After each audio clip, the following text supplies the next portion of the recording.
غفلت کی دوسری نشانی یہ ہے کہ انسان گناہ کے کاموں کو معمولی سمجھنے لگ جاتا ہے۔ یہ غافل بندے کی نشانی ہے، گناہ کو معمولی سمجھتا ہے، چھوٹا سمجھتا ہے۔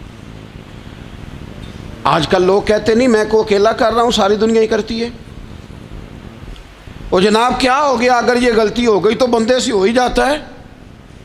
گناہ کو معمولی سمجھنا، چھوٹا سمجھنا اور کہنا پھر کیا ہو گیا ہے، انسان سے غلطی ہو جاتی ہے۔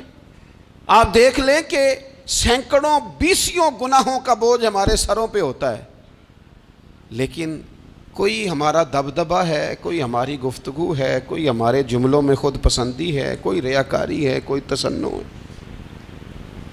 یہ غافل بندے کی علامت ہے۔ نبی اکرم صلی اللہ تعالیٰ علیہ وآلہ وسلم نے فرمایا مومن اپنے گناہوں کو پہاڑ کی طرح سمجھتا ہے۔ یہ بخاری میں حدیث ہے۔ مومن پہاڑ کی طرح جانتا ہے اور وہ ڈرتا ہے کہ کہیں وہ پہاڑ اس کے اوپر گر نہ جائے، یعنی کہیں مجھے میرے گناہ کی سزا نہ مل جائے۔ چھوٹے گناہ کو بھی پہاڑ جانتا ہے، یار مجھ سے غلطی ہو گئی، مجھے ٹھیک کر لینی چاہیے، مجھے معافی لے لینی چاہیے، مجھے توبہ کر لینی چاہیے۔ مومن اپنے اوپر گناہ کو پہاڑ کی جانب سمجھتا ہے۔ اور حضور علیہ الصلوۃ والسلام فرماتے ہیں کہ یہ جو فاسق اور فاجر ہوتا ہے نا، اللہ کا نافرمان، یہ گناہ کو مکھی کی طرح سمجھتا ہے۔ یہ سمجھتا ہے میں نے اشارہ کرنا ہے، مکھی نے اڑ جانا ہے۔ مومن کی علامت یہ ہے کہ وہ پہاڑ جانتا ہے، اگر غلطی ہو جائے تو پہاڑ۔ امام اعظم ابو حنیفہ رحمۃ اللہ علیہ گزر رہے تھے تو بارش ہو گئی تھی اور کوفہ میں کیچڑ تھا، تو آپ نے جو جوتے پہنے ہوئے تھے ان جوتوں سے چلتے ہوئے نا آپ کے پاؤں سے کچھ مٹی اڑی، تو سامنے ایک یہودی تھا، اب اس زمانے میں دیواریں کچی ہوتی تھیں، اس کے دیوار پر جا کے وہ مٹی جو تھی وہ لگ گئی۔ اب امام صاحب بڑے پریشان ہوئے کہ میں نے اس کی دیوار کو آلودہ کر دیا۔ یہاں تو لوگ اپنی اینٹیں رکھتے رکھتے کئیوں کی دیواریں توڑ ہی دیتے ہیں، اور پھر وہ اس پر ماننے کو بھی تیار نہیں ہوتے، تسلیم کرنے کو بھی تیار نہیں ہوتے۔ وہ کہتے ہیں پھر کیا ہو گیا، اب ہمارا یہاں گھر ہے تو ہم نے ٹرالی منگوانی نہیں تھی، ہمارا حق بنتا تھا۔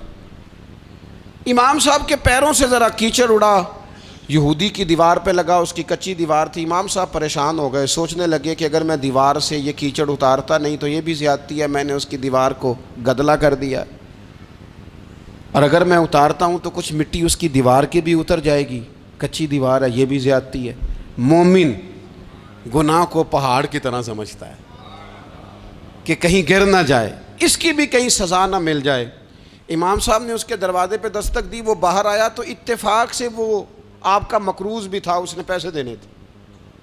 باہر نکلتے ہی کہنے لگا اوہ آپ تو قرض لینے آ گئے، میرے پاس تو ابھی گنجائش نہیں ادا کرنے کی۔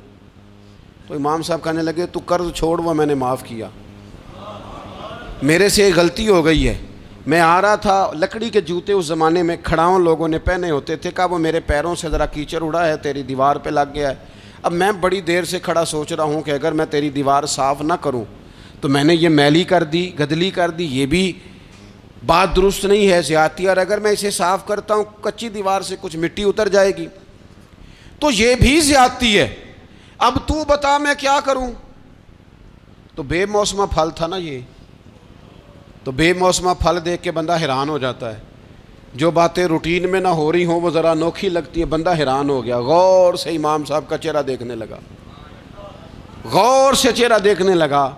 اور پھر تھوڑی دیر سوچنے کے بعد کہنے لگا حضور پہلے میں نے دین اسلام کے بارے میں پڑھا اور سنا تھا، آج میں نے دین دیکھا ہے۔ پہلے میں نے سنا تھا کہ دین اسلام اس طرح کا ہے، آج میں نے دین ہم نہ پوری دنیا کے کافروں کو دین سنانا چاہتے ہیں، دکھانا نہیں چاہتے۔ ہم نیک نظر آنا چاہتے ہیں، نیک بننا نہیں چاہتے۔ ہم نیک نظر آنا چاہتے، نتیجہ کیا نکلتا ہے کہ کچھ عرصے کے بعد پتہ چل جاتا ہے بندہ کس لیول کا نیک ہے، کیا معیار ہے اس کی نیکیوں کا۔ کہنے لگا حضور پہلے میں نے دین سنا تھا، آج دیکھا ہے۔ آپ وہ مٹی کی دیوار پر جو کیچڑ لگ گیا ہے، دیوار کو بعد میں صاف کیجئے گا، پہلے کلمہ پڑھائیں تاکہ میرے اندر کا کفر صاف ہو جائے۔